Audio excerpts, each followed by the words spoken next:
né? Então,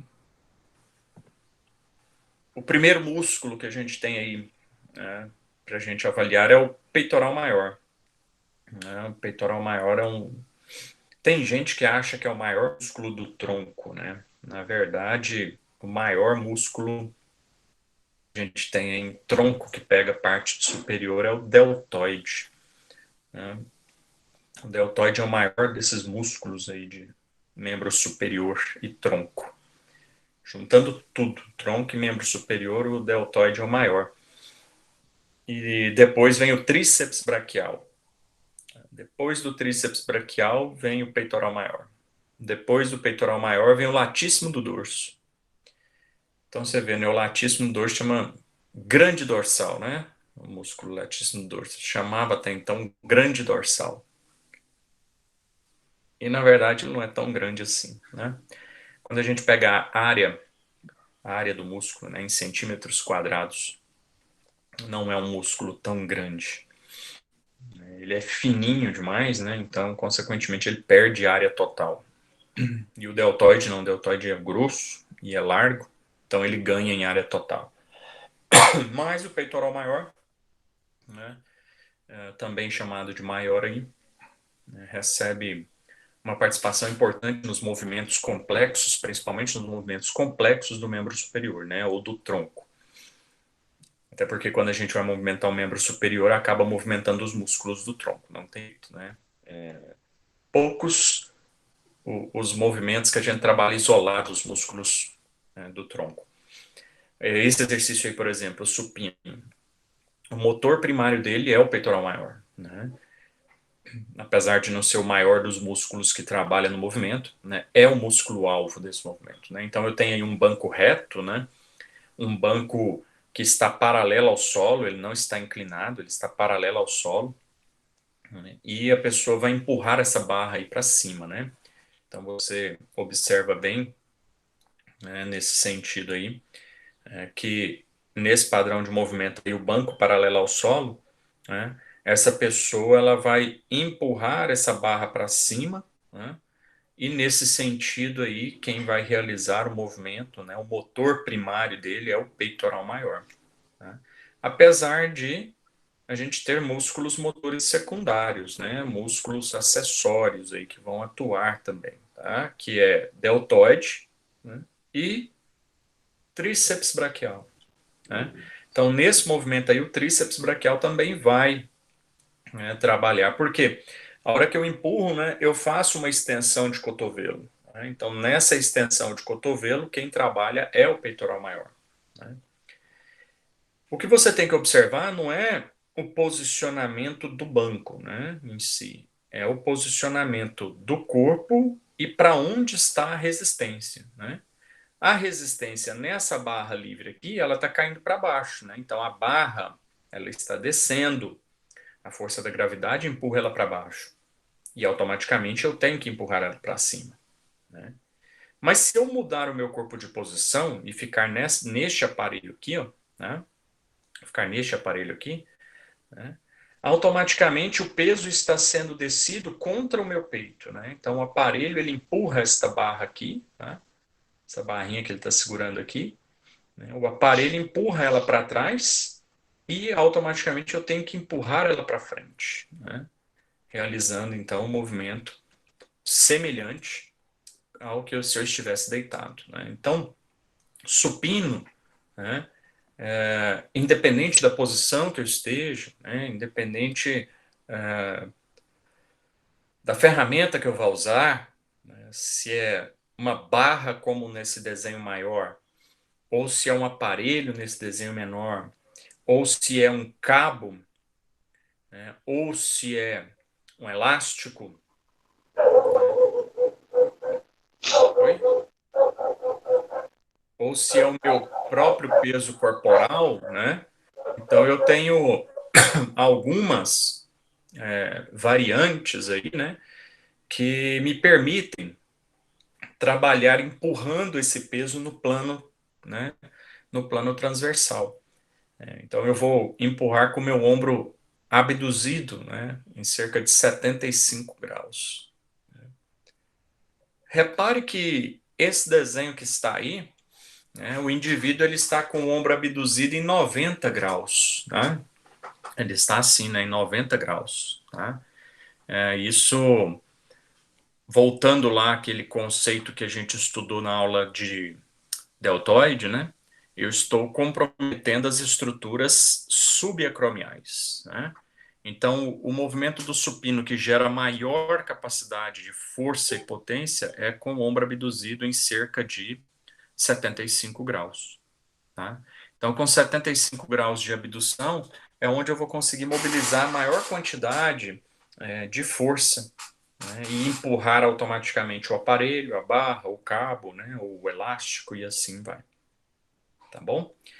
Se tiver considerações, é só ir abrindo aí, tá? Então, nesse movimento, a partir do momento que eu empurro esse peso, né, eu estou aí exigindo um trabalho, né, eficiente do meu peitoral maior. Lembrando que deltoide e tríceps também trabalham, tá?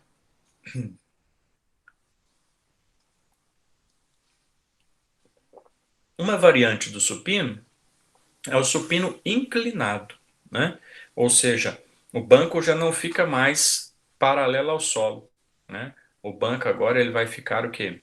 Inclinado em cerca de 45 graus de inclinação, tá bom? 30, 45 graus de inclinação é o usual, né? Se eu inclinar mais, eu quase fico na vertical. Se eu trabalhar com barra livre, como esse indivíduo está trabalhando aí, ó, com barra livre, aí eu já vou trabalhar o desenvolvimento, né? Aí o movimento passa a ser chamado de desenvolvimento, ou seja, vai exigir mais do meu deltoide e menos do meu peitoral, né? Mas, trabalhando em 45 graus, 30 graus de inclinação do banco, saindo dele da horizontal e inclinando ele, continua sendo chamado de supino, só que agora a variante dele chamada de inclinado. Tá? Nesse supino inclinado, né, não vai ter diferença de trabalho para o músculo peitoral maior. Tá? O peitoral maior vai trabalhar do mesmo jeito, que é o motor primário. O tríceps vai trabalhar do mesmo jeito, que é motor secundário. Né? A única diferença, né, é o deltoide. Como eu inclinei o banco, né, o meu deltoide vai ser mais solicitado. Os feixes anteriores do deltoide, tá? Eles vão ser mais solicitados, os feixes claviculares do deltoide, em comparação ao supino reto. Tá? Então, trabalhar com ele na horizontal, trabalhar com ele inclinado, a única coisa que muda é a maior ativação dos feixes anteriores, dos feixes claviculares do deltoide como motor secundário, né? em comparação, em comparação, desculpem, ao supino reto. Tá? Tem gente que fala que fazer o supino inclinado vai trabalhar mais os feixes claviculares do peitoral maior em comparação aos feixes externais do peitoral maior. Tá? E não existe diferença assim, em grande parte dos trabalhos apresentados. A ativação, quantidade de fibras que vão ser estimuladas pelo meu sistema nervoso. Tá? Nesse sentido.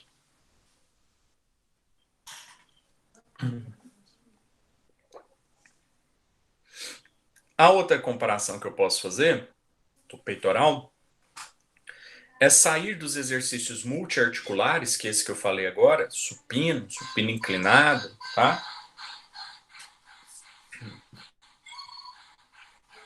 O moleque já quer ligar os brinquedos dele ali. Então eu tenho uma comparação dos exercícios multiarticulares, que é o caso do supino, tanto faz se é aparelho, se é cabo, se é barra livre, se é halter de barra curta, tá? Halterzinho dumbbells, né? Em comparação aos exercícios monoarticulares, né? Então eu tenho exercícios que trabalham apenas a glenumeral, que é o caso do crucifixo, que está demonstrado para você aí no slide, né? Então o crucifixo ele movimenta somente a articulação glenumeral. né, o crucifixo máquina, que é esse que eu estou colocando aí para você, né? Ou seja, eu não faço extensão de cotovelo nesse movimento. Então, meu tríceps braquial, ele não é solicitado, né? Ele trabalha como um músculo sinergista, mas ele não é o músculo motor primário como nos outros movimentos, tá? Então, nesse sentido, alguns professores, né, vêm buscar aí se o exercício monoarticular ou uniarticular, né, faz muita diferença em relação ao multiarticular, tá? E aí, entre supino e crucifixo no aparelho, né, não existe diferença dos grupos musculares peitoral maior, que é o motor primário, e deltoide anterior. Então, deltoide anterior e peitoral maior, tanto no supino como no crucifixo, trabalham do mesmo jeito. Tá? O tríceps nem entra como motor primário nesse movimento de crucifixo que está demonstrado aí pela imagem. Né? Um erro da cinesiologia, né, deste movimento crucifixo aí pela imagem é a abdução exagerada do ombro. Né? A pessoa está com o ombro até, ou do braço, né? O braço está até acima do plano horizontal. Né?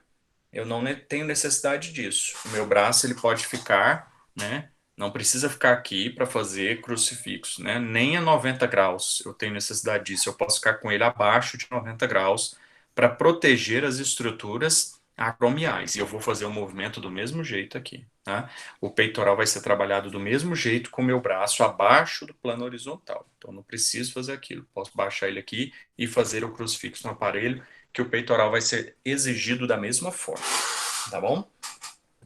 Então a imagem ela está equivocada no tanto de abdução colocado pelo boneco para fazer pelo desenho aí, né, para fazer o mesmo movimento.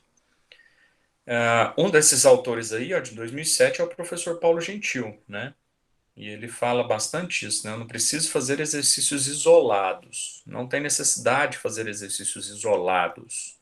Né? Então, o primeiro grupo de autores aí, o Rocha Júnior, o Paulo Gentil e o Carmo, em 2007, já falavam isso, né? Já tem anos que eles falam que eu não preciso fazer exercícios monoarticulares, né? Os multiarticulares trabalham os músculos do mesmo jeito. E ele tem razão, né? Outro trabalho do Magalhães aí, né, em 2012, já veio também confirmar a mesma coisa, tá? Ou seja, o peitoral maior fazendo crucifixo não trabalha diferente do peitoral maior fazendo supino. Então não tem necessidade de fazer um exercício isolado, como o caso do crucifixo. Só o supino, apoio no solo, eu já trabalho o peitoral da mesma forma como eu trabalharia no crucifixo. Né? Então fazer exercícios multiarticulares, né, é o que vai resolver para a maioria da população. Óbvio, depende do objetivo do treino, depende do nível de treinamento, depende do volume que você quer dar ao treino, uma série de fatores que a gente começa a discutir então na semana que vem, sobre prescrição de treinos na musculação. Outra discussão, né? O crucifixo no cabo muda ou não muda? Né? Fazer o crucifixo no crossover, na polia alta. Pega um cabo de um lado, pega o cabo do outro e vou juntar esses cabos aqui na frente, né? E vou fazer o movimento aqui na frente, fazendo o crucifixo. A discussão que se faz aí é peso livre, barra ou dumbbells, máquina, né? Corrente, roldanas, peso em paralelo, ou cabos, né? Essa é a diferença, que é livre, não tem uma barra guia, né, para fazer esse movimento. E aí, né, vários trabalhos, e o mais importante aí é do Skank, né, ele traz muito essa análise de peitoral para a gente, né, do Skank. Entre o supino, barra livre, o pec deck, que é uniarticular, né, monoarticular, né, máquina. Então é barra livre, supino, né, barra livre, peso livre. O pack deck, que é máquina, né? E o crucifixo no crossover, que é o cabo, né? Entre esses três exercícios de diferentes formas de serem realizados, não existiu diferença da ativação do peitoral maior. Então, eu fazer o supino, jogar o cara para o pack deck, para jogar ele para o crucifixo no crossover, fazer ele fazer três exercícios diferentes, o peitoral trabalha do mesmo jeito. Então, se o meu exercício, se o meu treino busca trabalhar peitoral maior, tanto faz ele fazer 9, 10 séries de supino, como fazer supino, crucifixo e crossover, né? Então, se ele fizer só supino, vai resolver o problema dele para peitoral maior e deltoide, né? Então, não vai mudar a ativação. Beleza? Peitoral tá aí? Professor, Pode falar. e tem diferença na hora de fazer o crucifixo no crossover na polia baixa? Hum. Puxando assim, né, para cima. É isso? Isso. Aí você vai pegar peitoral do mesmo jeito que você pegaria, só que o seu foco principal vai ser deltoide anterior, né?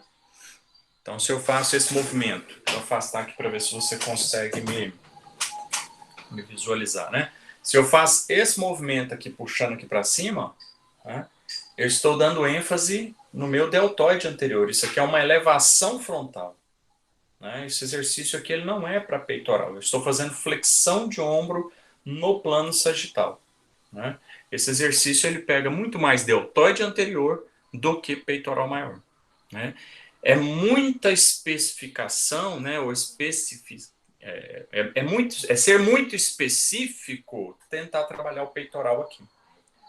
Porque aí as pessoas falam que fazendo esse exercício vai pegar os feixes claviculares do peitoral maior, né? Ou os feixes superiores do peitoral maior, né?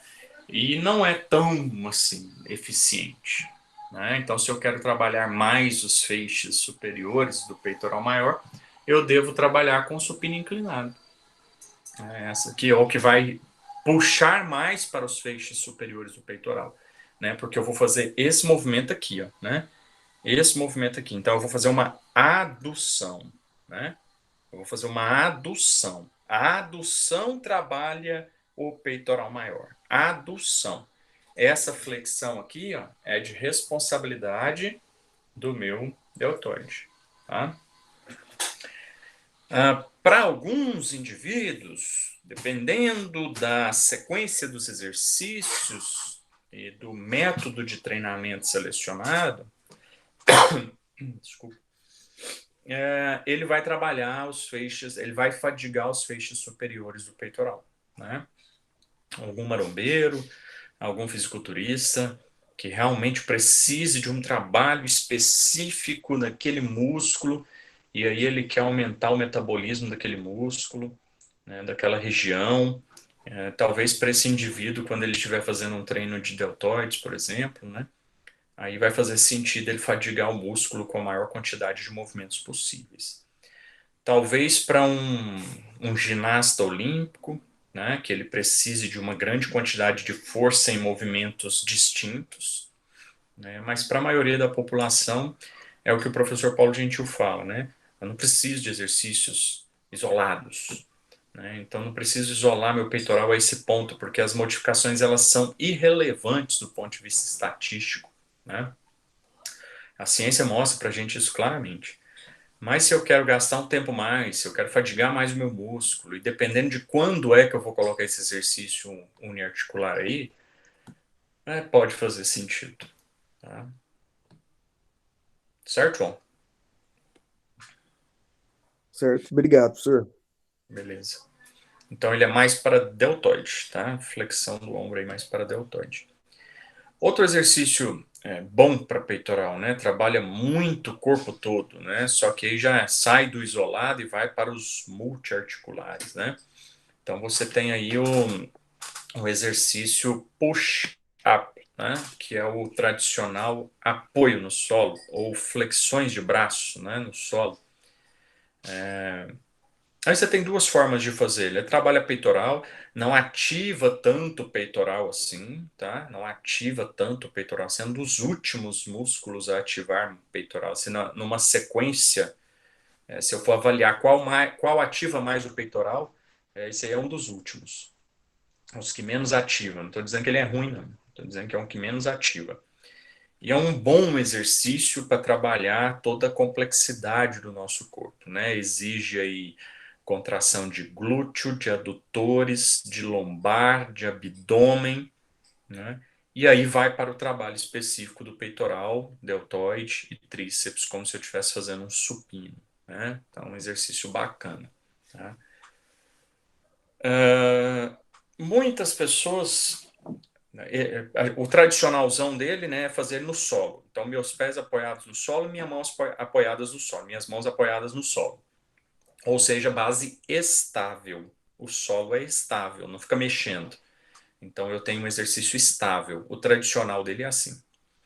E eu tenho ele com base instável, né? Aí tem gente que coloca bola para ficar apoiando, né? Tem gente que coloca uns cushers, que são as almofadinhas assim redondinhas e parece um disco e ela é molinha, né? Quanto menos ar eu ponho nela, mais ela fica mole. Quanto mais ar eu ponho, mais firme ela fica. E aí eu regulo a instabilidade dela. E outras pessoas fazem como essa mocinha está fazendo aí no desenho que eu coloquei para vocês aí, né? Nessa foto que eu coloquei para vocês aí, né? Ele suspenso, né? Então eu posso fazer o apoio, o push-up suspenso, né? Então ele vai ficar com a base instável. Essa aí ela está usando uma fita de suspensão, né?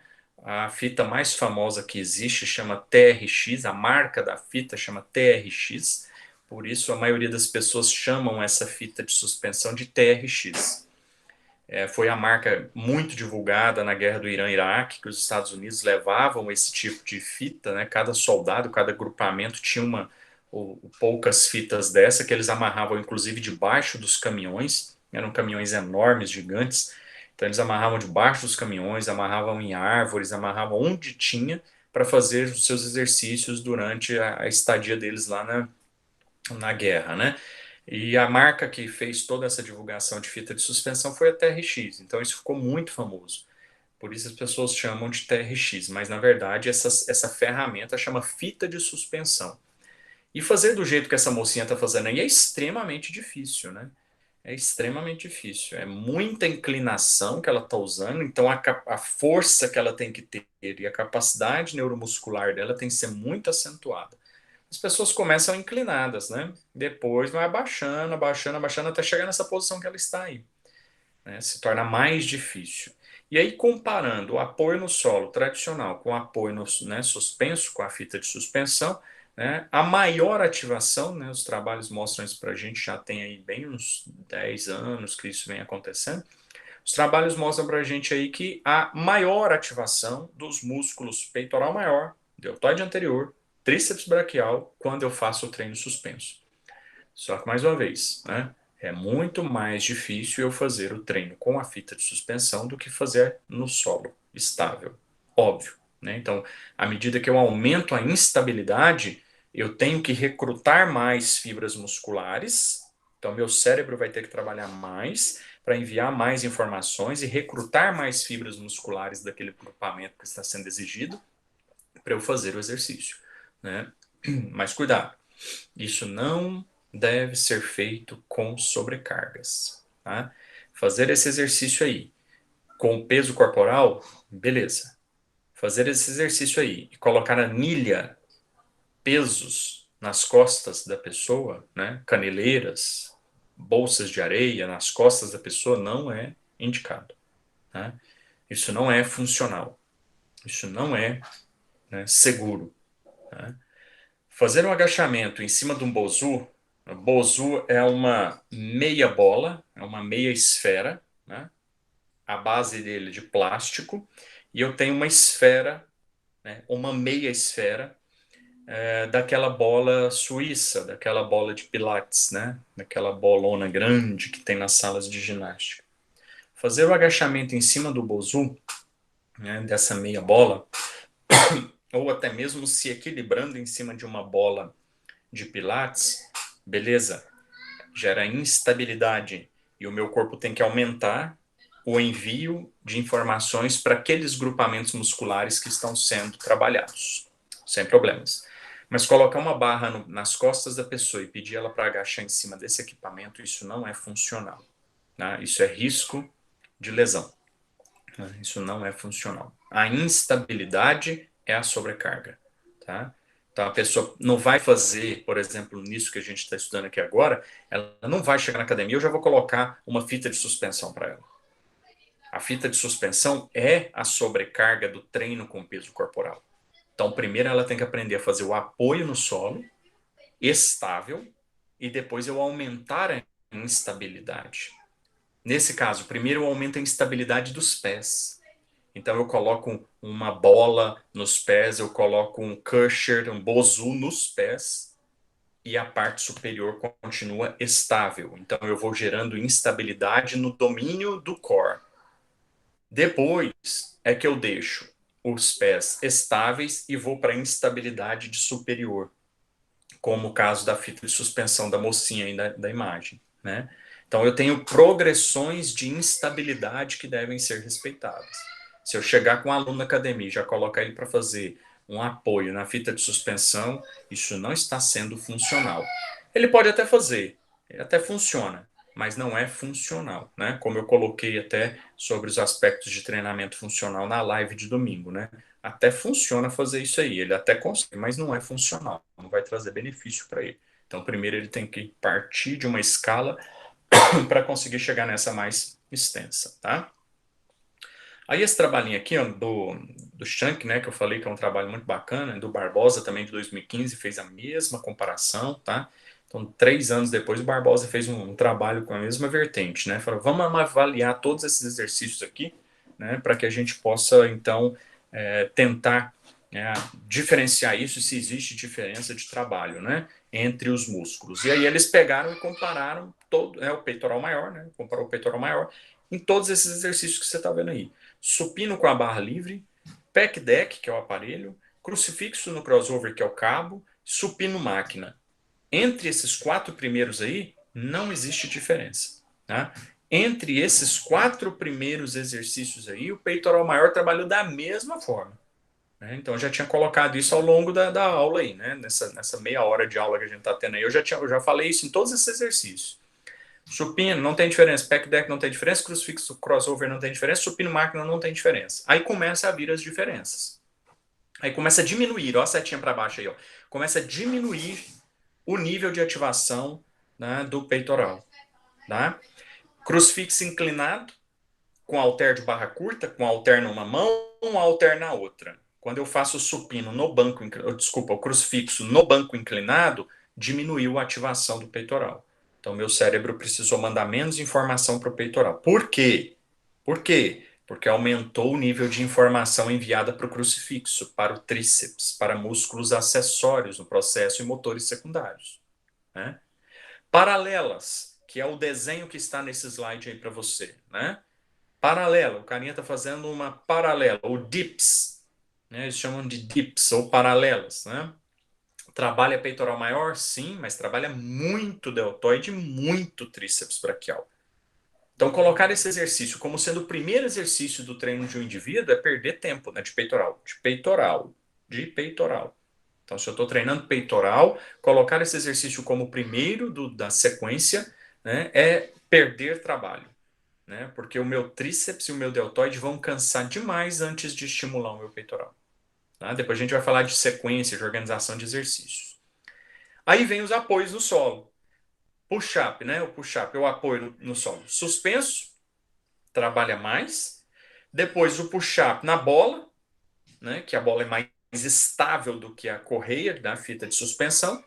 E por último, o push-up tradicional, o apoio no solo, é o que menos estimula o peitoral. Não, mais uma vez, não estou dizendo que não é um exercício importante. Estou dizendo que, em comparação ao supino barra, é o que menos estimula ou ativa o peitoral maior do indivíduo. Tá certo? Então, essa é a análise que você pode fazer aí de peitoral. Tá?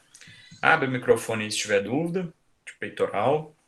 Jorginho, Pode falar. sobre o supino declinado, tem muito marombeiro que não deixa de fazer porque fala que trabalha mais a parte inferior do peitoral. Isso é verdade ou não?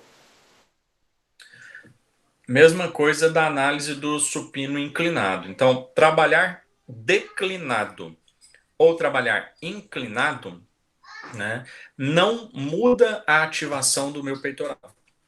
Né? Trabalho o peitoral como um todo, do mesmo jeito.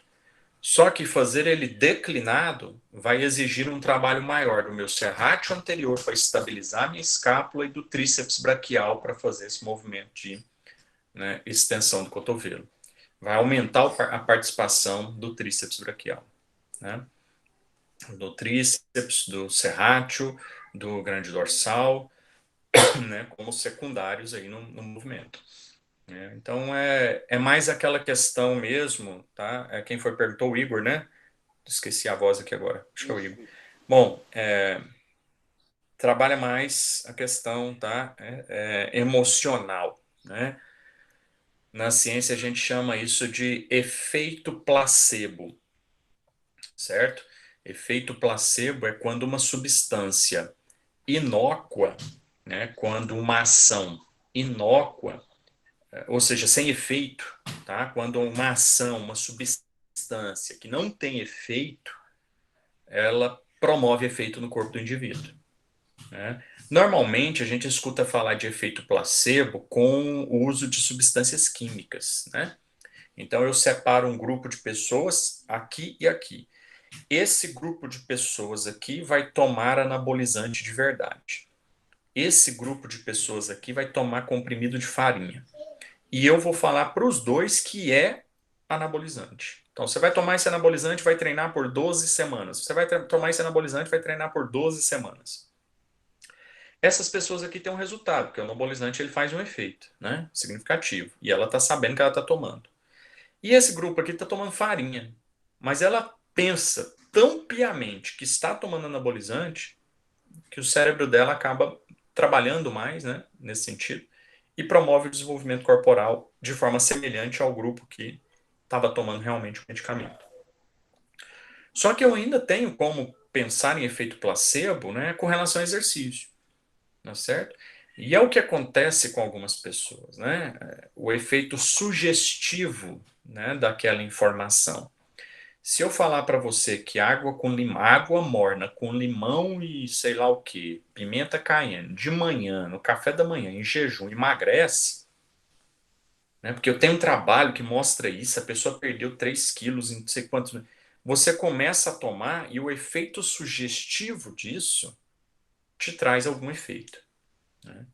Mais uma vez, né? A questão ela está na nossa cabeça, né?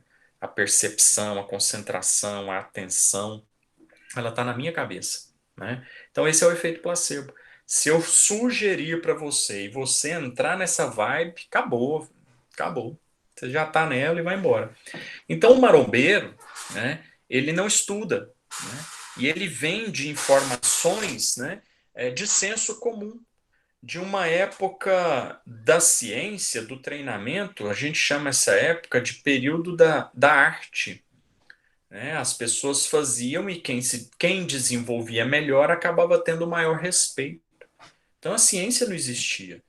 Então o cara tomava trocentos mil anabolizantes e fazia esse exercíciozinho assim, e o povo falava: nossa, isso aqui, o cara tem o peitoral quadrado aqui na parte inferior, porque o supino declinado dele, ele trabalha muito bem, com uma carga muito alta e tal. E aí vem algumas questões desde a época, né, de Schwarzenegger e de outros aí, Salzano Júnior e tudo mais, né? Ou seja, coisas que se acreditavam na época, né, e que tornou efeito em alguns indivíduos e que ainda se perpetua, né?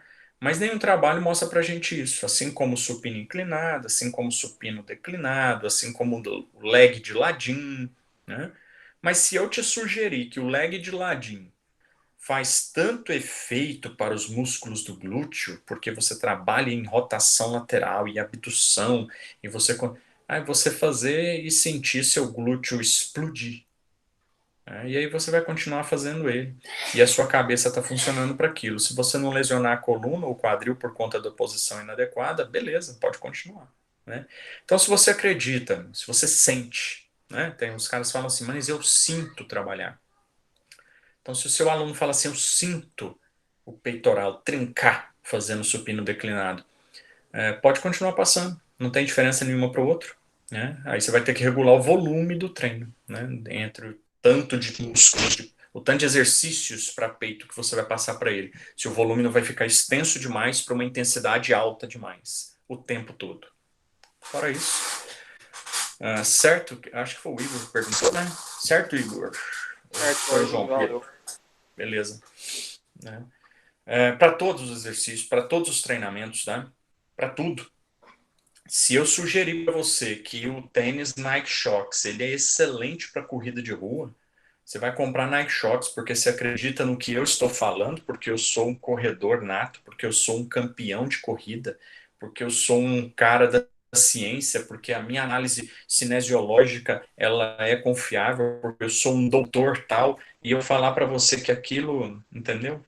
Poder da sugestão, né? Poder da sugestão. Em todos os aspectos, tá? Ontem, domingo, eu estava correndo a televisão lá para ver se passava alguma coisa interessante, né? Aí uma prima minha mandou: tá passando live do José Neto e Frederico. Sertanejo de novo, né? Aí eu falei assim: nada passando nessas televisões, deixa eu ver o que esses caras estão cantando. Na hora que eu liguei, cara, era 9 horas da noite, 8 e meia da noite. O cara já tava bêbado. Bêbado, bêbado, bêbado. Né? E eu tô vendo que essas lives, elas estão mais uma disputa pessoal dos cantores, em ver quem consegue beber mais e dar menos vexame, do que cantar mesmo, né? E a outra questão que acontece na lives que eu estou percebendo, né? Aí vem a análise minha crítica, né? De, um, de uma pessoa que não é fã de sertanejo, escuto, mas não sou fã. Se você falar assim, bota uma música aí, eu não vou pôr sertanejo para escutar. Mas se tiver jogando um truco, numa fazenda, pescando, entendeu? Depende da situação, num churrasco, na casa de alguém, eu escuto de boa, sem nenhuma complicação. A outra questão que eu estou vendo das lives, né, que é uma maneira, né, da live acontecer, são os patrocinadores, né? Então, o que está acontecendo é um poder de sugestão, né, das propagandas. Então, o cantor, que eu sou fã, né, o Zé Neto, Cristiano, como que é o Imperador, sei lá, né, Gustavo Lima, ele toma cachaça cabaré. Aí eu vou comprar cachaça cabaré, né, porque eu sou sertanejo raiz, né? O cara come batata bem Brasil. Nunca escutei falar dessa batata. Você vai ver o supermercado explodindo dessa batata frita por aí para você comprar e fritar em casa, né? A Seara fazendo propaganda, né? O churrasco da carne da Seara. E, nossa, o Gustavo Lima comeu, o cara lá na live dele, ó, ele come a Seara. Eu vou comprar a Seara. É o poder da sugestão, né? E eu acabo, como uma pessoa não entendedora daquele processo, aceitando aquilo, né? E invernando naquele processo ali junto com aquela situação, né? A gente vê muito isso na área da educação física em questão de patrocínios, né? Patrocínios dos indivíduos, né? Então você tem o Jonato Prestes, ele era patrocinado pela Max Nutrition, né? E ele encerrou agora, não sei o motivo ainda, né? Eu sei que ele soltou lá no Instagram dele que ele não faz parte mais do grupo da Max Nutrition. Pelo que aconteceu, foi uma briga. Pelo que dá a entender, né, foi algum desentendimento. Não sei se é, mas foi o que deixou a entender. Porque quando, por exemplo, o professor Valdemar Guimarães, quando ele encerra um contrato de patrocínio dele com uma empresa de suplementos, né, ele fala: passaram-se 8 anos de parceria com a empresa tal, encerramos a nossa parceria nesse momento, fica o agradecimento, fica tal, tal, tal, tal, tal. E a partir do dia tal, estou sendo patrocinado agora pela empresa tal. Né? Então, para quem, né, não entende das relações comerciais que existem, né, entre as pessoas e os produtos que estão sendo mostrados, né, fica a sugestão. Nossa, o Jonato, o Fernando Maradona, os caras, eles usam Max Nutrition. Então eu vou usar Max Nutrition. Né? Teve uma época que foi a ON, eu esqueço qual é a marca, ON é Optimum Nutrition. Optimum Nutrition. Era a marca que vendia, porque tinha um monte de fisiculturista patrocinado pela Optimum Nutrition. Ela virou a marca Gold do mercado de suplementos. Hoje é a Max Nutrition. Né? Mais para frente pode ser a Borgin Nutrition. Né? Vai depender do marketing que eu faço, né? Explorando e sugerindo às pessoas, né? Via qualquer, né, frente, que aquilo é melhor.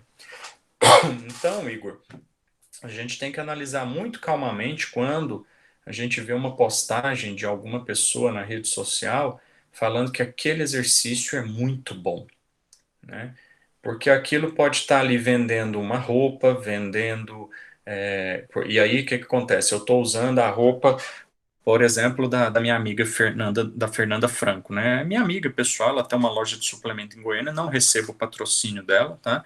Mas eu ganho as camisetas dela e eu gosto da camiseta, da malha, e eu gosto dela, eu gosto dos produtos né, que ela vende ali e tal, ela sempre me indica coisas boas, por isso eu uso, não estou fazendo propaganda para ela, né? Não estou ganhando com isso. Mas eu posso muito bem pensar, né, fazendo um exercício leg de ladinho e falando, sugerindo que aquilo é bom, né, Igor? E eu estou com uma roupa da Fernanda e aquele vídeo meu começa a espalhar pelas redes sociais tudo, o que é que está aparecendo lá? Né? É o nome da Fernanda. Né? E as pessoas vão ver aquilo 10 vezes, 20 vezes, como faz, olha só como que faz, e passa para frente. Então acaba que, né, você tem ali uma sugestão, né, implícita. Ela não precisa ser explícita, não precisa ser assim, tome o produto tal, né? Mas ela está ali, né? E o meu cérebro capta aquela informação, né? Meu cérebro capta aquela informação. Por exemplo, você não precisa ver a pessoa falando para você na live dos sertanejos que existe uma cerveja para se tomar. Na hora você está vendo a propaganda da Brahma duplo malte, que não tem nada de diferente da Brahma normal, para quem é cervejeiro sabe disso, a não ser a presença de dois maltes diferentes na cerveja. Né? Mas ela continua sendo Brahma Pilsen do mesmo jeito que a Brahma tradicional já vendida. Mas o que eu vou fazer? Eu não sou entendedor de cerveja e eu vi o Cristiano, né, como que é o nome dele lá? Gustavo Lima tomando a Brahma duplo malte. Né? O que eu vou fazer? Eu vou lá no supermercado, pago R$ 1 a mais e levo a mesma cerveja para casa com um pouquinho de diferença, porque ela tem dois maltes diferentes. Só quem é entendedor de cerveja sabe disso. Quem não é, vai tomar a mesma cerveja, pagando mais caro, que é a mesma porcaria. Né? Mas é a sugestão. E o exercício também tem isso, a gente tem que tomar cuidado, tá? Principalmente buscar fontes confiáveis, ir lá na fonte do processo para entender, né? Ficou claro isso aí? Efeito placebo, né? Efeito placebo está presente em muitas coisas, gente, muitas coisas, tá? Eu vejo a pessoa usando o tênis Nike Shox para corrida e ele fala que eu vou usar e vou achar que o Nike Shox é o tênis para correr. Não, mas como é bom. Você precisa ver a propulsão que ele oferece, né? Isso é efeito placebo. E na verdade não serve para corrida aquele tênis, né? Na verdade não serve para corrida. E você, o Igor, você faz o pullover para peito ou para as costas? Agora eu já vou fazer a transição para os dorsais, tá? E você faz o pullover para peito ou para as costas? Uai, Borginho, eu achava que era pra peito, né? Mas se pega costa também, eu já não sei. Algumas pessoas fazem para costas, né? Mas nesse gráfico que está aí, ó, deixa eu tentar mostrar, porque para mim aqui a imagem é muito pequenininha, para você eu não sei que tamanho que ela fica, né? Mas você percebe que tem uma linha bem aqui embaixo, ó, um gráfico bem aqui embaixo. São dois gráficos em um. Tem um gráfico bem aqui embaixo, ó, uma montanhazinha bem aqui embaixo, para quem está vendo pequenininho. Né? E essa outra aqui, ó, vai lá em cima e volta. Ó.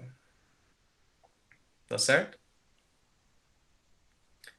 Essa montanhazinha pequenininha é a leitura elétrica do latíssimo do dorso. E a montanha mais alta aí, do gráfico, a curva mais alta do gráfico, é a leitura elétrica do músculo peitoral maior. Então, Igor, você está certo, colocar ele no dia de peitoral, né? Se você for fazer o pullover, né? Mais uma vez, é um exercício com pouca ação eletromiográfica para o músculo, tá? Peitoral. Para a grande dorsal, então, nem se fala, né? Nem se fala. Olha só esse trabalho aí mostrando o pullover do bench press, né? Deve aparecer para você daqui a pouco aí, tá? Olha só. Se já apareceu para você aí, tem um gráfico aqui no canto superior, mostrando aí de preto, tá? A leitura elétrica do supino. E de cinza, mostrando a leitura elétrica do pullover. Desse pullover aqui, ó, que está representado pelo rapaz aqui na primeira imagem, tá? Do lado esquerdo. Esse pullover, feito com barra, com dumbbells, com peso, com kettlebell, com anilha, o que for, gera uma estimulação elétrica do peitoral muito inferior, mas muito inferior em relação à estimulação elétrica do supino, né? Que é o tradicionalzão, bench press, o supinão. Ou seja, meu amigo, né? Fazer o exercício, né? Pullover seria numa situação de tentativa de fadiga, né? Extrema, né? A fadiga extrema do peitoral, né? Caso contrário, é muito ineficiente, tá? Existem várias coisas, né? Para ser analisadas aí, tá? E tem outra forma de fazer o pullover, né? Que é o pull down. Alguns chamam de pull down, mas eu chamo de pullover na polia alta, que é esse segundo desenho que tem aí no slide para você, né? Então eu pego a barra lá em cima, né? E eu abaixo essa barra puxando o cabo, né? E aí sim, né? Como eu estou indo contra a gravidade, né? Puxando um cabo, né? Eu estou indo a favor da gravidade, puxando um cabo que está preso a algum peso específico, né? Esse exercício, né, não mostrou diferença entre peitoral e latíssimo do dorso, né? Porque eu consigo regular a carga que está ali, né? A carga que está ali eu consigo, tá?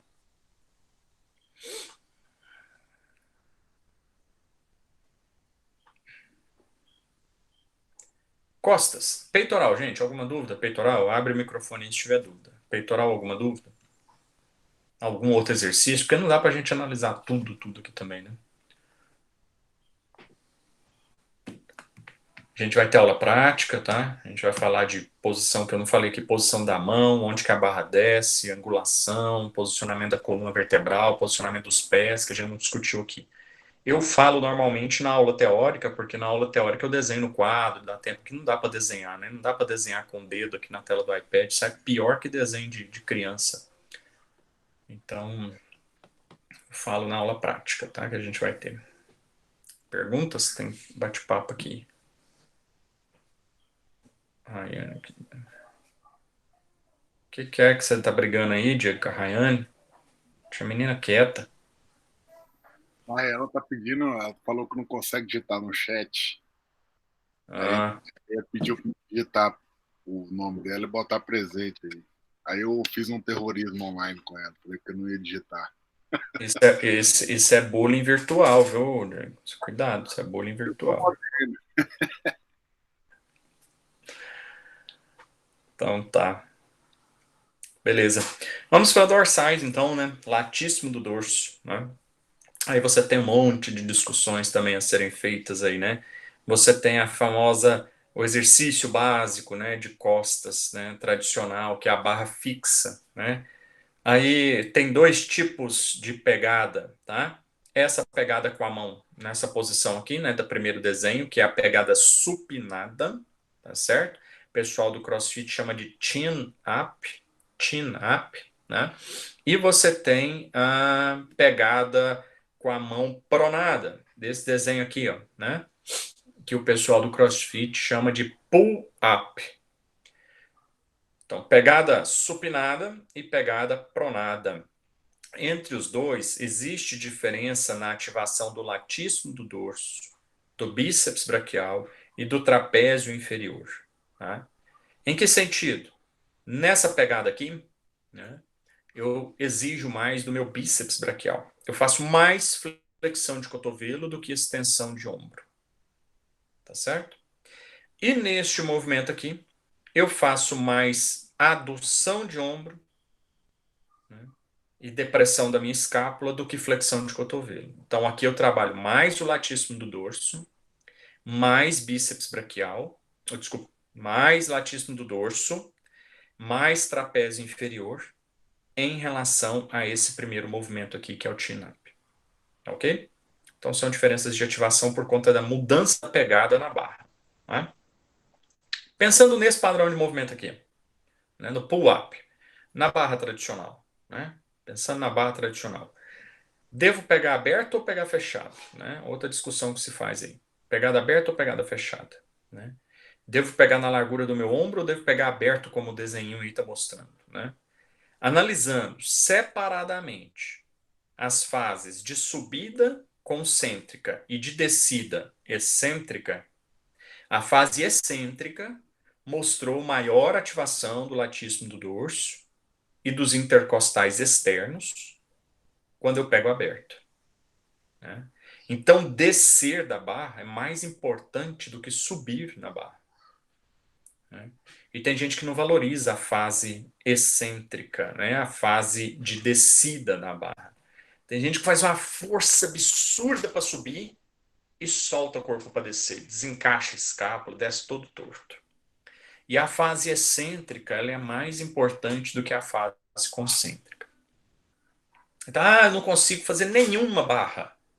Coloca um megaband, coloca aqueles elásticos grossos, pisa no elástico. A gente vai fazer isso lá na academia para depois vocês verem na prática. E suba com o elástico te ajudando. E desça segurando o seu peso corporal. Suba com o elástico te ajudando e desça segurando o seu peso corporal, né? Então, a descida, ela é tão importante quanto, ou até mais importante que a subida. Promove mais ativação do meu músculo, né? Então, ela é muito importante nesse sentido. Então, analisando as duas fases separadas, né? Pegar né, a pegada aberta, né? Mostra maior ativação, né, dos latíssimos do dorso. Quando eu vou para a puxada, né, ou pull down de verdade, né, ou a puxada que o povo fala, quando eu vou para a máquina, né, para o aparelho, eu posso puxar na frente e puxar na nuca. Então você tem o primeiro desenho puxando na frente, né, e o segundo desenho puxando na nuca. Aí eu volto lá para aquela aula nossa de deltoide, né, aquela aula nossa que a gente falou de deltoide. Quando eu puxo na frente, né, eu puxo com o meu braço, a barra está aqui na frente, né, do meu corpo. Eu puxo com o meu braço aqui, ó. Eu não puxo com o meu braço aqui, né? Não fico com o braço aqui na lateral, tá certo? Eu puxando aqui na frente, a barra desce na minha frente e o meu braço fica para frente, ó. Então o meu braço está acompanhando o meu plano escapular. Quando eu puxo na nuca, automaticamente eu vou para o plano que frontal e não para o plano escapular. Então, para quem assistiu a aula, mesmo que seja aula gravada, né, lembra disso que a gente falou das estruturas acromiais fazendo movimento no plano frontal e no plano escapular. Por isso que tem gente que fala que é proibido puxar na nuca. Porque puxar na nuca, né, eu jogo meu braço para o plano frontal. E automaticamente eu coloco essas estruturas em risco, né, de uma lesão, uma possível lesão. Mas não é proibido, né? Desde que eu tenha mobilidade torácica e mobilidade glenumeral, né, mobilidade do ombro como um todo, eu posso puxar atrás. E aí, puxar à frente, né, gera uma maior ativação dos redondos, redondo maior, redondo menor, né, e trapézio central. E puxar na nuca, né, gera uma maior ativação do latíssimo do dorso, né, e do trapézio inferior, né? Essa é a diferença. Se eu tiver a mesma pegada aberta, né, se eu mudar a pegada fechada para aberta, aí já muda também. Se eu fechar, o bíceps braquial trabalha mais. Se eu abrir, o bíceps braquial trabalha menos. E a puxada não precisa vir até aqui, não, né? Tem gente que puxa até aqui, tem gente que faz até isso aqui com a mão, né, para puxar, para baixar a barra aqui no peito, sem necessidade, tá? A barra deve ser puxada até a altura do queixo, mais ou menos, que é onde ocorre a adução completa. Ó. Eu estou em adução completa aqui, ó, né? E olha só onde está a barra, né? Estaria aqui, ó, passando aqui, ó, na minha boca, né? Então não precisa, do jeito que está esse primeiro desenho aí, ó, né? Ele já está em adução completa do ombro, tá? E a barra não chegou no peito dele. Então a barra não precisa descer no peito. Ele tem que realizar o movimento de adução do ombro, que é o movimento que vai trabalhar o latíssimo do dorso, tá? Então essa é a relação. Pegada pronada, pegada supinada, né? É aquilo que a gente já colocou, né? Se eu pegar supinado, né, mesma coisa lá da barra fixa, né, eu vou jogar muito para o bíceps braquial. Né? Na pegada pronada, né, eu vou ativar mais o latíssimo do dorso e menos o bíceps braquial. Né? Agora, pegando na largura normal, né, o bíceps braquial vai ser estimulado do mesmo jeito, não vai ter diferença, porque não é o exercício para bíceps braquial, né, é um exercício para latíssimo do dorso. Então, consequentemente, ele vai trabalhar da mesma forma. Tá? Pegando neutro, né, também, como é o desenho que está aí nessa imagem agora para você, né, fazendo a pegada neutra. Né? Ou com a barra triangular, né, que alguns chamam de barra triangular, pegando neutro. Né? Neutro é quando eu pego desse jeito aqui, né, nem pronado, nem supinado. Pego neutro. Né? Então é isso aí. Costas. Remada. Seguem as mesmas avaliações, tá? Remada seguem as mesmas avaliações. Primeira imagem aí, maior, pegando neutro, né? A segunda imagem lá em cima, pegando neutro. E a terceira imagem embaixo, menorzinha, pegando pronado, né? Então você tem uma remada sentado, pegada fechada, né? Uma remada no banco, pegada fechada, né? Pegada neutra. E a remada, ou grande remada, que é puxando a barra, como nessa terceira imagem aí demonstra, né? Então, nessa imagem aqui, ó, né? Grande remada, né?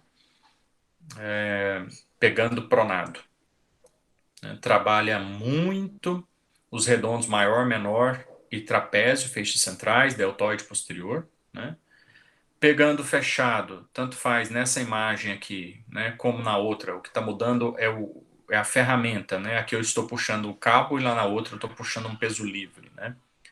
Se a remada for feita de forma correta, né, os músculos vão ser trabalhados da mesma forma, tá? Então você tem aqui, pegando fechado, um trabalho muito maior de latíssimo do dorso, né, deltoide posterior e bíceps braquial, né, dependendo da forma como for realizado, tá? Do mesmo jeito para cá, para esta imagem, tá bom? Eu tenho a mesma avaliação, né? Só que a remada ela tem que ser feita de forma coerente, né? Menos trabalho de bíceps, mais trabalho de dorsais, tá? Aí quando a gente for para a prática, a gente faz justamente essas análises, porque chegar lá eu vou só passar, ó, aqui vou trabalhar músculo tal, tal e tal. Aí vamos para as análises de movimento, tá? Que é o que a gente tem que fazer na prática. Remadas. Dúvidas em dorsais? Dúvidas em dorsais?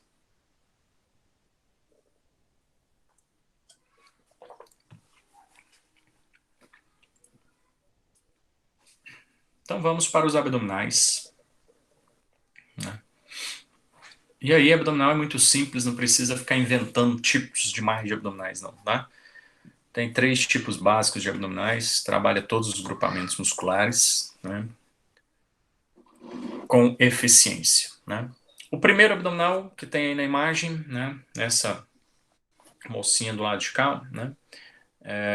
É o abdominal tradicional, né? Abdominal tradicional, tá? Standard. Para quem está com esse gráfico aí bem ampliado, com o slide bem ampliado, quem está assistindo aula na tela do computador vai estar com um slide bem grande aí, está lendo aí, Standard. Esse primeiro gráfico aqui é do Standard, né? Desse exercício aqui, tá bom? Com o pé no chão, pé apoiado no chão, né? Tirando o corpo do chão com os pés apoiados. Esse segundo movimento aqui, né, é o apoiado ou suportado. Né? Então perceba que os pés da pessoa estão apoiados em cima de um banco, no espaldar, numa máquina qualquer, numa cadeira. Né? Esse segundo gráfico aqui refere-se àquele exercício ali. Está na sequência. E esse aqui, perceba que a pessoa está com os pés para cima, sem apoio. Né? Então esse gráfico aqui deve estar escrito aí, unsupported, sem suporte. Unsupported, sem suporte. Apoiado, com suporte, supported. E standard. Standard é o tradicional. Então, aqui é o primeiro, segundo, terceiro. Primeiro, segundo, terceiro. E aí você tem 2 análises de abdominal para você fazer. Tá? A primeira é o que ele chama, deixa eu ler aqui para você como é que está escrito aí. O meu é pequeno demais. Pelvic tilting. E o segundo, preto. Então, o gráfico então está um cinza e um preto. O cinza é o pelvic tilting. E o segundo, né, é o abdominal rolling. Abdominal rolling, que está de preto no gráfico, é só o rolamento abdominal. Então é só isso aqui assim, ó. O tal do abdominal curtinho. Então você chega na academia e o cara fala assim, é abdominal curtinho. Aí você deita no chão, o cara só tira a escápula do chão e volta. Esse é o abdominal curtinho. E está desenhado no gráfico aí de preto. E o pelvic tilting é quando eu faço o tilting ou a báscula da pelve. Quando eu faço o rolamento do quadril. Ou seja, quando eu sento. Então, além de fazer isso daqui, eu vou fazer flexão do meu quadril. Tá? Sentar realmente. Tirar não só a cabeça e a escápula do chão, mas eu vou tirar a cabeça e a escápula e vou sentar em cima do meu quadril.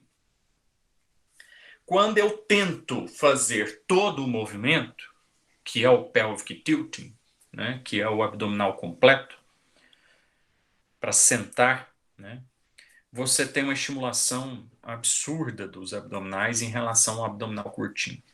Né? Olha aí no gráfico aí para os 3 movimentos, né? O de cinza está bem maior. Então a ativação dos músculos abdominais ela é estupendamente maior em relação ao abdominal curtinho. Só tirar a escápula do chão, levantar a escápula e deitar a escápula, né? Só ficar lá, tipo, cabecinha, fazendo calanguinho. Né? Essa é a discussão que se tem de abdominal, tá? Então, é sentar mesmo, é conseguir sentar com a força do próprio abdômen, né? O abdominal serve para isso, não é para ficar levantando escápula do chão. Pior que tem gente que vai levantar a escápula do chão e ainda força mais a cabeça, né? Fazendo movimento de ganso lá do que do próprio abdômen, né? O abdômen da pessoa está totalmente relaxado. Então, fazer a pessoa sentar mesmo no chão, né? E aí o mais fácil, né, seria com o pé apoiado, depois com o pé no chão, né, que aí eu consigo controlar a alavanca, jogando o pé mais curto fica difícil, né, o pé mais perto do quadril fica difícil, afastando o pé do quadril, colocando as pernas estendidas, né, eu consigo facilitar o movimento. E o mais difícil de todos, né, é o com o pé sem suporte, com os pés né, voando, né, flutuando. Mas esse aí é para pessoas que já têm um nível de condicionamento maior, né? O que mais vai estimular, mas também é o mais complexo, né? Então, só pensar nessas variantes aí durante, né, a prescrição do treino, né? Naturalmente, eu passo o abdominal tradicional, tá? Sentou, deitou e valorizando as 2 fases, concêntrica e excêntrica. Então, meu aluno não sobe e desce deitando desordenado, não. Desce devagar, controlando o corpo, do mesmo jeito que ele subiu devagar, eu peço ele para descer devagar. Primeiro ele apoia a lombar, para depois apoia a torácica, a escápula, depois ele apoia a cabeça, né? Então é nesse sentido. E eu tento ainda fazer com que ele, no retorno, na deitada, ele não relaxe o músculo abdominal. Então, a hora que chega num ponto que eu faço, vai relaxar o abdominal, eu mando ele subir de novo e sentar. Aí depende do que você quer trabalhar, você vai trabalhar ele lentamente, com velocidade, controlando fase concêntrica e excêntrica, né? Sem controlar, só por fazer, gastar caloria, cumprir um circuito e aí vai. Então tem várias formas ainda. Né? Então, nesse sentido, tem vários trabalhos mostrando, tá? O exercício completo é o melhor, tá? Não que o curtinho não possa ser feito, né? Depende do que eu quero trabalhar. Se for um dia que eu trabalhei core demais, né? Se eu trabalhei muito core, o curtinho ele é bem-vindo, né? Mas se um dia que eu quero dar ênfase mesmo para aumentar a força abdominal, que eu quero ter hipertrofia do abdômen, eu tenho que fazer o exercício que mais vai ativar, né? E o exercício que mais vai ativar é o completo, é o de sentar, controlado, fase concêntrica e excêntrica. Né? Mas se é um dia que eu quero só ativar o core, por exemplo, né? Eu coloco o curtinho. Tá? eu vou falar dessas diferenças de treino de core e ativação de core, acho que na próxima live minha de treinamento funcional. Depois eu tenho que ver a sequência que eu montei ali. Acho que a próxima live que eu vou fazer de treinamento funcional é a organização de sessão de treino. Ou é... eu tenho que ver ali. Aí tem uma dessas lives que está programada para acontecer de treinamento funcional, minhas, né, só minha, isolado, que eu vou falar dos exercícios que são enquadrados dentro de um processo. O que é ativação de core, o que é treino de core. Então, o dia que eu vou treinar core é o abdominal completo. O dia que eu só quero ativar o core para fazer um outro exercício, um outro movimento, aí o curtinho serve, né? Então, por exemplo, eu vou fazer um exercício no início aqui, eu vou começar o meu treino, e hoje o treino é de leg press, agachamento, passada, que eu preciso de um core muito forte, né? Eu vou fazer o abdominal curtinho no início. Então, antes de ir para o treino de agachamento, eu faço abdominal, por exemplo, né? Ativo o core, faço prancha, estabilização, mudança e abdominal, por exemplo. Então, são 5 minutos de treino de ativação de core. Aí eu ponho o abdominal curtinho no início do treino, né? Não quero abdominal já cansado, fadigado, né? Eu quero só ativar o meu abdominal. E aí o curtinho é bom para isso, porque ele estimula pouco, ele ativa pouco, né? Ele só ativa, ele não treina o abdômen. Agora, colocar abdominal. No final do treino, por exemplo, vou colocar abdominal para o meu aluno fazer. Eu quero treinar abdominal e ele já fez uma sequência de exercícios que usou abdômen, aí eu faço o abdômen de sentar, porque eu quero treinar abdômen. Coloco carga, inclusive, né, para ele fazer. Porque eu quero hipertrofia do abdômen dele, eu quero aumentar a força do abdômen dele. Outro exercício bem, né, discutido são as pranchas, né? Prancha supinada, que é esse primeiro desenho, e a prancha pronada, que é o segundo desenho, né? A maior ativação dos abdominais ocorre na posição pronada, né? No segundo desenho. E com base instável, né? Com base instável. Então, os pés têm que estar com instabilidade ou as mãos, né? Tem que estar com instabilidade. Registrou menor atividade eletromiográfica, tá? A pronada, né? Registrou menor atividade eletromiográfica no oblíquo externo, interno, transverso abdômen em relação ao reto abdominal. Tá? O reto abdominal foi o que mais trabalhou. O que mais trabalhou foi reto abdominal. Os outros não foi tanto, né? Porque não são tão exigidos assim no movimento. Agora, gera instabilidade para você ver. Aí todos os músculos do abdômen, principalmente o transverso do abdômen, vai ser muito usado, né? Então, eu estou com um aluno iniciante, né? Que ele não tem tanta capacidade assim. Eu não vou fazer essa prancha pronada, né? Essa segunda imagem de barriga para baixo. Eu vou fazer a prancha supinada. Né? Apoia as mãos no chão, levanta o quadril, né? O pessoal chama de elevação pélvica, né?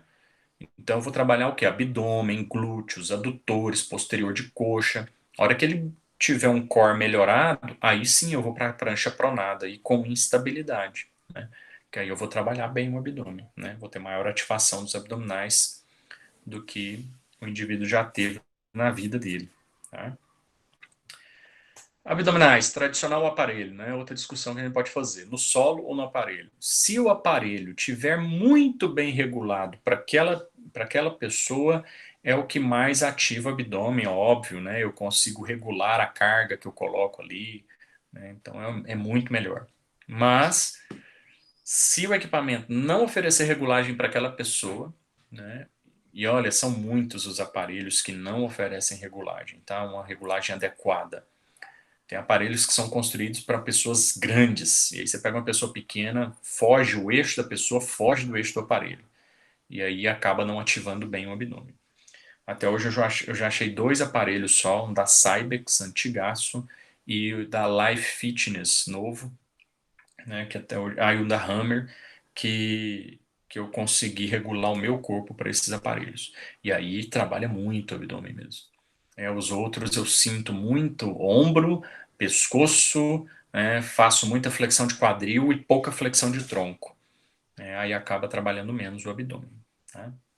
Então esse é o sentido de discussão. Né? Deixei mais um trabalhinho para vocês lerem a diferença, né, de ativação. Tá?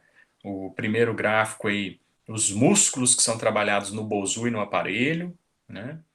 O BOSU estimulando muito mais do que o aparelho. Né? Então aqui, ó, no gráfico, tá? Aqui no gráfico, ó, BS, ó, BOSU, tá? E aqui, esse conjunto aqui, aparelhos. E aqui, quais são os músculos trabalhando? Músculo reto abdominal superior, reto abdominal inferior, oblíquo externo, oblíquo interno e reto femoral, que faz flexão de quadril, né? Nesse outro gráfico aqui, eu não analiso isso, né? Aqui eu tenho os músculos reto abdominal superior, reto abdominal inferior, oblíquo externo, oblíquo interno e reto femoral, feito no BOSU e feito no aparelho. Né? Então aí, BOSU, aparelho, BOSU, aparelho, BOSU, aparelho, BOSU, aparelho, BOSU, aparelho. Né? Então perceba que fazer o exercício no BOSU, né? BOSU, mais uma vez, é aquela, né, uma meia esfera, aquela meia bola suíça, né? Então uma base de plástico e uma meia bola, que ele é o BOSU. Tá? O aparelho é uma ferramenta bacana do treinamento funcional. A gente usa ele bastante para instabilidade, para exercício abdominal e tal. Mais um trabalhinho. E outro trabalhinho, né, mostrando aí também reta abdominal superior e reta abdominal inferior em vários, opa, desculpa, acabou que saiu. Em vários exercícios aí, tá? Então você tem aí o abdominal com o braço estendido, tá? Você tem aí o lateral com a mão na cabeça, né? Gráfico aí de azul e verde. Esse está dando problema aqui para mim, não sei se está mostrando para você. Prancha, abdominal lateral. Bom, é isso aí. Tem mais um trabalhinho aí para você ler, né? O de azul representa o reto abdominal superior e o de verde o reto abdominal inferior, né? Bom, é isso, né? Músculos de tronco, né? Aí basta ler para a gente poder discutir, tirar dúvidas, né? O que for necessário. Bacana, pessoas. Dúvidas? Abra o microfone aí. Quem ainda não registrou a presença, vá lá no comentário, escreva nome e presente, porque isso está gravado. E se for exigido pelo Ministério da Educação, pela instituição, a gente consegue provar quem assistiu, quem não assistiu, e você não ter nenhuma complicação. Perguntas? Músculos do tronco. A prática que vai ser bacana, a prática que vai ser legal.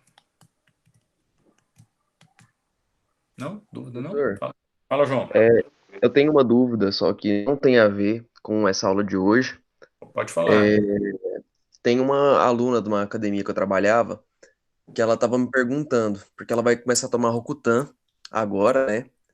E daí ela queria saber se podia continuar o treino normal ou não, porque a médica dela falou para ela não fazer, treinar muito, treinar pesado, isso e aquilo, porque falou que podia causar, tipo, lesões a mais, sabe? Alguma coisa assim. Ela falou uns treinos desse tipo. E eu lembro que quando eu tomava, tipo assim, a única coisa que eu fiz foi só aumentar a quantidade de água que eu tomava. Então, igual no meu treino, normalmente eu tomava de 2 a 3 litros de água, tirando o resto do dia. Então, no total dava de 5 a 6 litros que eu tomava num dia. Pra mim foi tranquilo. Só que aí eu não sei se tem alguma coisa a ver, se eu só dei sorte na época. Eu queria saber sobre isso. Se você sabe sobre. Você deu sorte que talvez você não bebia ou não bebia tanto, ou não fazia uso de outro medicamento e o seu fígado estava trabalhando muito bem. Porque o que acontece, João? No exercício, nós precisamos do metabolismo, né? E o metabolismo hepático ele é fundamental, né, para muitas coisas. E quando você toma Roacutan, ele é muito forte, ele sobrecarrega demais o trabalho do fígado. Inclusive, você tem que fazer exames mensalmente, se nada estiver acontecendo com você, para determinar a sua saúde hepática. Tem gente que, inclusive, adquire hepatite medicamentosa tomando Roacutan. Você vê o tanto que é um medicamento forte, né? Para fazer essa limpeza da pele, para acabar com as espinhas, né? Aquelas coisas todas e tal. É um dos objetivos do medicamento, né? A mulher não pode nem engravidar, nem pensar em engravidar, tomando Roacutan e um tempo depois.